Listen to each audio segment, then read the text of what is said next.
cool just to have anything stand out in the Fortnite world, and the Axe of Champions is probably by far the coolest pickaxe of them all. You know, it's always scary when somebody's on your wall with one of those axes, but we don't have to wait any longer.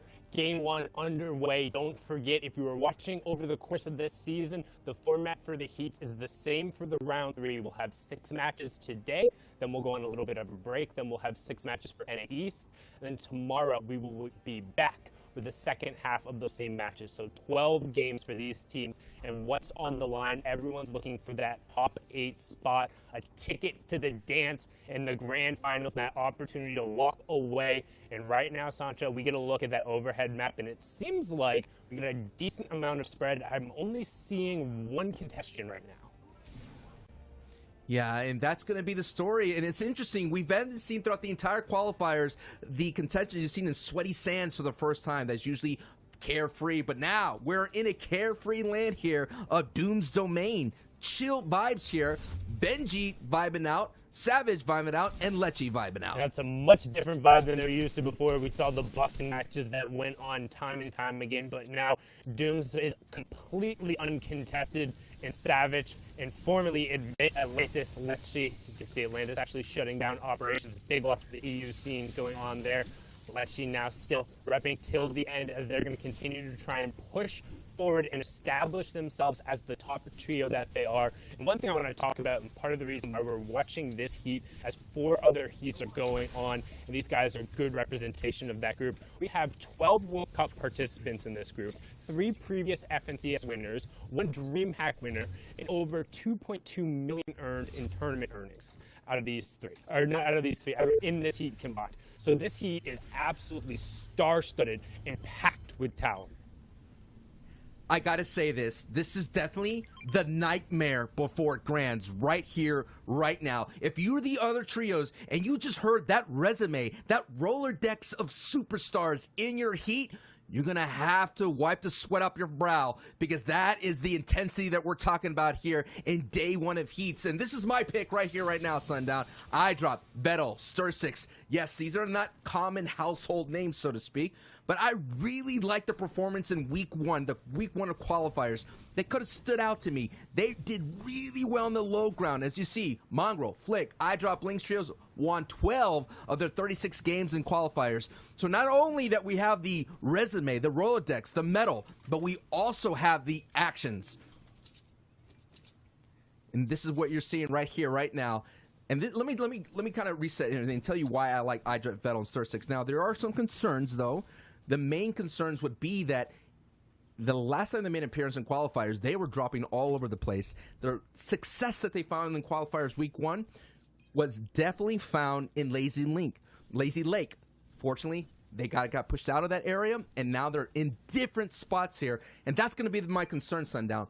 Is Stursix, Vettel, iDrop's inconsistency in changing spots, will that affect them here in the heats? I think they play the early game well enough and adaptable enough to where they find enough spots. You can see prioritizing getting mats and just the initial loot out. They're also going and hitting those fishing spots. It's something I've been very adamant about this season, that if you're landing in a spot that has accessible fishing holes, not finding a harpoon and going over there is generally the inefficient way of going about it. There's so much available loot in that pool, from the shield fish that are added to it. Floppers end up being huge for the heal-offs and Storm takes late game. And then on top of that, the actual weapon pool itself is really strong. But now we're going over to kind of one of those contested areas we've seen before. This is the log jam, and you're probably thinking, this is a really odd spot for a fight to be going down. But the upgrade bench, the amount of metal, brick, and a huge excess of wood makes this super valuable and desirable for a lot of kind of those scavenger route teams. And 2 of them are going back to back here. You have Core, Arluca, and Martine facing up, and I'm not sure who their opponents are. And this is going to be the opening moments for this trio. It's just so important to get into that confidence elims, just to see points right next to your HP bar. We've all been there. Everybody that's been watching, everyone that's played Fortnite competitive, that's tried a Cash Cup, that's tried a Platform Cup, that's tried a Wild Wednesday. No, it's just so nice to see points early on. And that is what we're seeing here of Martine, Luca, and Core. And they're just right now jockeying for positioning, looking for an opportunity to get those tags. And right now, it's a stalemate right now, Sundown. And they're fighting off against AD, Eon, and Nipsey trying to find space to get 80 on the knock right away. Good follow-up from Core. Finds a 67 tag there. Gets the shot through. Luca gets the finish over on the side, so good job getting that first point over. Don't forget, each elimination is a point into the box right away. They're going to find that, and that's all 3 down, 3 points going over right away to them. They'll have all the space, the mats from the eliminations, and then also the ability to hit that upgrade bench. So they're in a good spot, but right as I say that, you see another trio creeping on in, trying to get use of that upgrade bench. But we're going to hop on over here to one of the top trios in the region, if not the world, Sancho. It's unbelievable to think that you have probably the most debatable drop spots in this season. Doom's Domain and Stark Industries POI here. Everybody's talking about what's the best place to drop, where's it, uncontested, yada, yada, yada. And what's crazier for the Heat 1 is that you have 2 of the best trios in the EU region, and like you mentioned, the world. Mongrel, Mitro Tayson taking Stark uncontested, Benji, Lecce, and Savage taking Doom's Domain. This will be, if I was a scientist, which is going to be a long shot because I have a degree in theater, but if I was a scientist, this would be like one of the most perfect examples to kind of, I guess, find the hypothesis. I mean, find the mean. I mean, this would be it right here, right now. So the way I end up looking at it is, they've effectively, everyone in this heat has ceded over the fact that unless they throw, Mitro and his trio and Benji and his trio have qualified for grand finals. They have uncontested mythic drop POIs. It is on them to drop their level of execution, because week after week, we've seen players go over it, try and contest them, and it's not running well. Here was one of the contested spots we saw. There was actually another one over at Logjam, but huge shot coming out from Lons there with the snipe over in Sweaty Sands, trying to resolve this as the storm ends up coming through. They're going to try and swarm over onto Swaps and prevent him from going down, but the crash pad comes out right away. Quasivi into the box, not able to find the shots through the ramp yet, but going to push forward. Versa going down there. That's 2 down so far, and I have to think they're going to convert on this 1v3. But right after I say that, Nito gets picked up and a little sloppy there. Can't really end up going down there. They'll have time to reboot, but it's just going to be an excess drain on the resources, Sancho. Absolutely. The investment into that, as you're seeing now, they're eating Storm.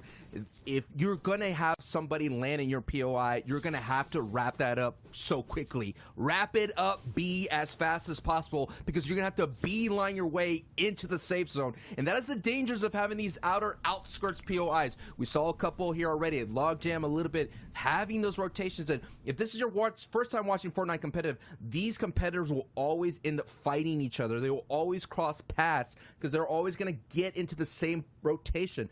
Now, someone else that we're going to have to keep an eye on, we kind of mentioned the highlight package. I believe this is your pick of Thomas HD, Flick, and Anas landing in Dirty Docks. And they're just so freaking good. And when we talk about that, we mean not only as a trio, but the individual efforts out of these ones. We saw, particularly in the week when Thomas was able to clutch up twice back-to-back, that first qualifier when we came through. He had the highest clutch factor. But not only that, Anas was also on that list. He was the one who rounded out that list. So having 2 of your trio basically account individually for 49 points is an absurd effort. But not only that, we've seen it time and time again, and Flick very often puts himself in spots where he's like not necessarily in danger, but he's able to be just efficient enough to unlock the other 2. I think in order for them to win the actual FNCS, they're going to have to put together a full trio performance, but their ability to take and challenge high ground at kind of past that 7th and 8th circle time is one of the best in the game. If they hold on to those late shockwaves like you see in Thomas's inventory right now, that generally keys to me that they're looking for one of those later circle high ground takes, and from the rest of the game, they're just trying to avoid fight, get tags, and get somebody into a position to make a play.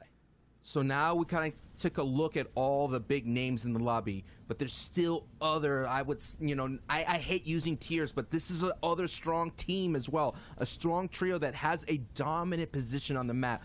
Sundown's favorite position is center, and this here right now is the center of the map here, looking at the ruins. That has been changed for the Halloween season as the Fortnite Mares overtakes the island. As you've seen, Exponential, aka Hardfind, Astro, and Mexi, they're going to have a strong opportunity, as you see in their kit as well. Sundown mentioned the shockwaves being such an important mobility piece to do that late high ground retake. And you're looking at the overall inventory, Sundown. They all have powerful shotguns, and those powerful weapons are going to enable them to do some dangerous things. And they're looking, as the kids say, they're looking stacked right now. And I honestly think that the Authority, aka now the Ruins, as you can see Midas enabling his revenge on the map for the Fortnitemares, though the zombies not being in play here in competitive play, you can see now the central location of it really enables you because you're never going to have a bad first rotation, but more importantly, everyone else kind of forced around you. And as long as you control that center island, you're going to get your shots and not be threatened by that storm surge that we just saw tick on there. Now, if you're unfamiliar with competitive Fortnite or Storm Surge, what Storm Surge does is it punishes the most passive players in the lobby when the lobby gets too dense, aka there are too many players remaining for how small the circle gets. So you can see on the right-hand side there is a damage threshold. That means the most passive trio will then start taking damage from Storm Surge. This damage is 25 damage every 10 seconds. The way you get clear of Storm Surge is that either the server drops below 70 players, that number will be in the top left, or your team does enough damage to get above the threshold, at which point it will switch to somebody else and the pressure goes on them. What ends up happening, Sancho, then, is the players get forced to act. Absolutely. We've been taking a look at all the different graphs and stats, all from our analysts. You see there's a spike in those situations that Sundown just described. When Storm Surge starts kind of bopping you and starts chipping away at your HP, you start getting crazy, you start getting erratic, and you do your best to avoid that. And that is when you see box dives. That's when you see these neighboring trios all of a sudden get aggressive. There's like a gentleman's kind of agreement for this moment. Like they don't want to kind of ruin their plan, ruin the position. But this is a trio that has to act. They're 143 below. So Cartoon, Florian, and Legend, they're going to be aggressive, and that's going to be against iDrop, Bettle, and Stir6. And that trio is a very dangerous trio to fight because they love to fight hip to hip. So you get inside a box, you're not going to box dive against one. You're going to box dive against a strong trio. And the thing to note, too, as you can see, Cartoon and the M10 duo trying to get a little bit aggressive here. As soon as people realize that you're the one under threat of Storm Surge and you have to get aggressive, those AR shots and the medium bullets are going to rain down. iDrop, though, sees the player try and crash pad in, and that's what happened. Box to box right away. Puts them in the pincer trap. They don't need spike traps. Instead, they drop 2 down and mince meat right away. The M10 player is getting taken out. Oziel's not going to be happy with that one, as now Cartoon is going to be forced to run away, and nope, he's going to get taken out. A clean wipe coming out there from your prediction, Sancho. Absolutely. I mean, they fight together, they move together, they do so well. My only concern was, like, will they be able to figure out their drop? It looks like they have that drop really clean. You mentioned their rotations are strong. They fight together. They don't necessarily take bad fights. That was a strong fight to take, considering that they knew that the trio was in danger of that Storm Surge. And you were just seeing right there, that is one of the pieces of the pie that our trios have to figure out. That's a big slice. And the EU region tends to have that kind of taken care of. They understand that. But when we get into heats, when we're getting into top danger situations, a little bit people, especially game one, playing closer to the chest, a little bit tight.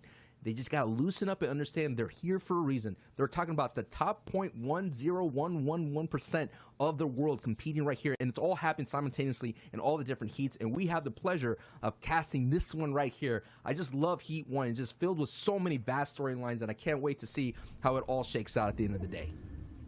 And it kind of flips it over a little bit because I feel like the pressure is really on almost those core 3 and 4 teams that we predicted, because the rest of the community basically has them slated in for grand finals. But something to note too, you mentioned Storm Surge. Generally Europe has it found out. We saw it tick on a couple times when we were watching during the round 3s, but usually the aggression is there. This Storm Surge was active that entire time. There was a team who was either able to burn through their minis, burn through some extra floppers, find a campfire. Like, you can still outlast it by utilizing and eating that 25 damage and waiting for somebody else to go down. The problem is, once you get in that situation where there's 72, 73 left, there's nobody else who's under that same level of pressure, so they're not forced to take action, and you're kind of taking the onus out of your own hands. Now we're getting a nice pan view of what's happening. We saw Lechi's trio down south, and the way it's going to work is 1 through 4, those zones are going to go centralized. Once it gets to zone 5, it's going to be half in and half out. Half in the safe, half in the storm. And then 6, 7, 8, and 9 are all full rotating. That's the chaos. So Sundown mentioned all these trios are going to do their best to hold on to that utility, hold on to that mobility, hold on to all that heals and HP as much as possible, because you're going to need it for those full rotating circles. And that is when usually we get into the placement points. Top 17 start racking up those placement points. And as you're seeing right here, Lechi, Benji, all trying to get this job done right here, right now, considering they haven't they only qualified through the series accumulation points. They got in through technicality always. I want to say that because getting in with the top 15 shows you that you're a dominant trio, and we know this is a dominant trio. I get that. But you know they wanted to go into the top 15. You know they want to get in the top 1. You know they want to have that social media post to show the world that they're not to be messed with. And they haven't got that yet, Sundown. Yeah, and I'm very confused because Savage has nothing in his inventory. He has 4 builds. They have no eliminations. I think they probably got pressured by Storm Surge and weren't able to actually pick up elims and just got the bare minimums. So now they're being forced to go into the box. However, everyone's down but Savage. Let's see, able to convert onto 1, just barely gets the siphon as he's through, and that's it. They're all gone. The trio who they were fighting as well is going to then be lobby focused from the side. That's Kirby, Sammy, and Dennis. And now it's just a bunch of loot over there. But Benji and co, uncontested dooms. Game number 1, a little bit of a fumble-rooski there. Really dropping the bag, leaving everything on the table. And now we're going to see who's going to be able to capitalize on that, pick up the loot. It looks like Sammy Kajui and Dennis are all rotating over there right away. That's 2 teams worth of loot. I mean, just look at that. Wow, the buffet is on. It must be Thanksgiving early as you see the spread of loot, but that is the concern that I've been having. That is a worrying sign. I mean, they got that uncontested, and I think it's just a lack of reps at this high level of gameplay. Yes, they could scrim. Yes, they play at a high level all the time, but it's in this moment, it's just a little bit higher. Which is the thing to say right there. You are competing for the FNCS trios. All these other players had more qualifying reps than you. You didn't make it in the round 3 in week 3, so that's my concern here. And I mean, we all rooting for the greatness to come out. I mean, that's always great. We always love names to hold on to the storylines. But folks, we are seeing new names take hold on to that strength, and we don't know. We may find the future Benji, Savages, and Lecce right here and right now in Heat 1, Day 1. It's game number 1. I'm not overly stressed about it, particularly as you said, they don't always get the best of reps, but Benji and Savage in particular are almost notorious for their slow starts and then being able to have strong back halves. So I think if it was any other one of those top trios, I'd be a little bit more concerned than if it was them. Not to say I'm not concerned, but right now I'm a little bit more concerned for Fast Strokey and co as they're getting taken down. And again, another wave of action driven by the reveal of that 5th zone. You can see it in the southwest corner of the map, and then also Storm Surge forcing teams to get in and get pressure on each other. That's Fadil and his trio now being taken down to just the recent signing by the new Ori-centric there. That's Kylie in the corner trying to find a little bit of room and just outlast right here, as now rotation being set up by iDrop, Stir6, and Vettel, finding a little bit of room, trying to get harassment here over on the side, using whatever harpoon they can to get the loot from there. One of the stronger utility items we see. They're going to say, nope, we got what we wanted, and begin the rotation out. And it is zone 5 right now, half and half out. We kind of got a little peek of the map for a split second as we saw that it's in the southwest. There it is. Everyone's making the rotation. You're seeing the variety, shockwaves, bouncers, crash pads. All those kind of utility are kind of breaking out in this moment, and now you're seeing the mad rush. And we're going to take a peek at height right now, and I think an E11 player is at the height at the moment. And in trios, that is usually the best opportunity. Zone 6, 7, you're going to see the fight for height. But now we're on jumping board with iDrop. Oh my goodness, so far you dropped 2 bodies right in front of us, and you're going to get a 3rd right here and right now. The conversion, 2 points right then and there. And iDrop, who's been such a long time competitive player, Savage's duo is making a strong case right now, but he has to do it without Vettel, as now it's only up to Stir6 and iDrop to keep that trio story going. And iDrop with the bot, but unfortunately, as you said, Vettel going down there and Stir6 completely out of utility. We saw them on one side of the zone. We're going to pan on over and see what the action's happening on the low side backup board here with Yuki, Morix, and Mateo. We had seen them pressure out Fastroki and be able to pick up the elimination. Didn't look like they were able to find the 3rd there, though, onto the centric player. So they're the ones who are pulling priority on the zone. They have 3 shockwaves, but with the amount of builds in Yuki's inventory, I'm not sure they necessarily have the utility that's going to enable them to go for height. What they're looking for right now is probably either a quick shockwave play to burst onto the trio above them, or they're waiting for an ambush, because they don't really have the ability to go super early, and yep, they're looking to set up the shockwave right now.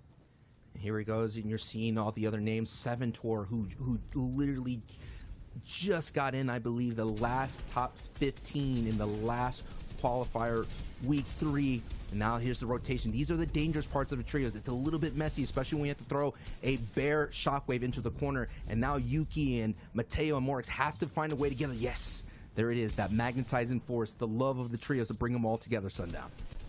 And you can see, don't forget the placement threshold coming through. We have our top 17 trios just ticking over. So every single trio that drops from here on out will grant a point to the rest of the lobby. And then once you get into the top 3, you get a little bit of bonus points. Third will get +2, second gets +4, and then the winner gets an additional +5. So 11 placement points coming through for the top 3, 14 for everyone else. And Morix getting picked up there. Mateo able to pick up an elimination to get the 1 point back. But it looks like we're going to stay on board here with Yuki, who's set up to make some plays. EU has long been the place of the Lone Ranger of the course. However, first shockwave puts him in a real awkward level. Second shockwave, though, finds a huge shot on an exponential. That's an instant drop. Seventor is going to be the second one back to back there from Yuki, but out of shockwaves, out of utilities, only has builds on the backside of his zone. Going to find a third, find some floppers as well, and he had to get that flopper, but I don't think he'll find enough to get in zone. Just as I say that, 3 shockwaves, but he misses the angle. He's going to go down, but a good effort pushes him up for additional placement points as well. So stealing 7 points, but that is an E11 player up top. You can see Ficken up there as well. His trio has complete control of this lobby right now, Sancho.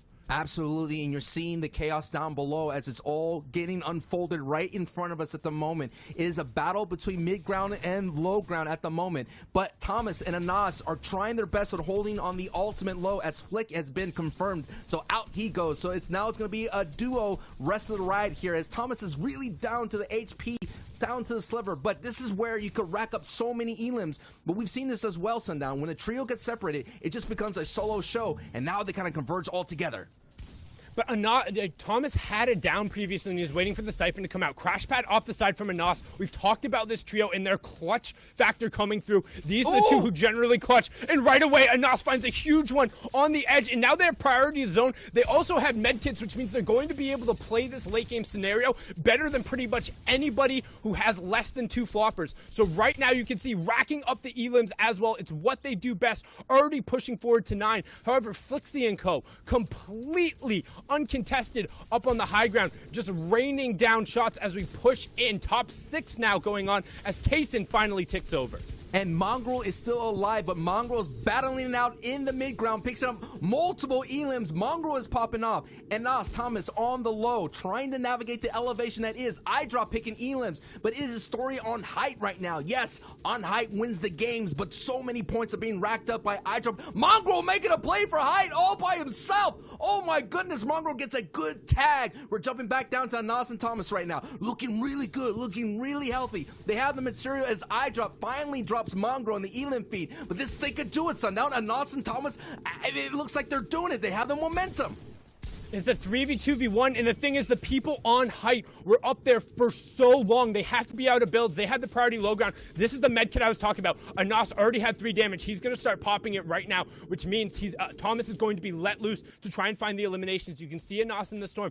Flixie, Zini laning down shots from the side. Anas now, we're almost into full close. Still has another med kit though as the 9th zone is coming through. He's dropping down. Only 9 builds left now as Height still has it, but Zini gets knocked down. Anas gets a second knock. It's all going to come down to Flixie versus Anas, and Flixie gets thrown off of high ground into the zone. He's out over in the zone. Anas has priority unless he has enough heals to continue ticking over. You can see him out there right now utilizing the chug splashes, trying to go to full heal. Here's the fight. Anas picks it up. Become legends. Anas, 13 eliminations. We talked about their clutch factor. We talked about how good my prediction was in game number 1.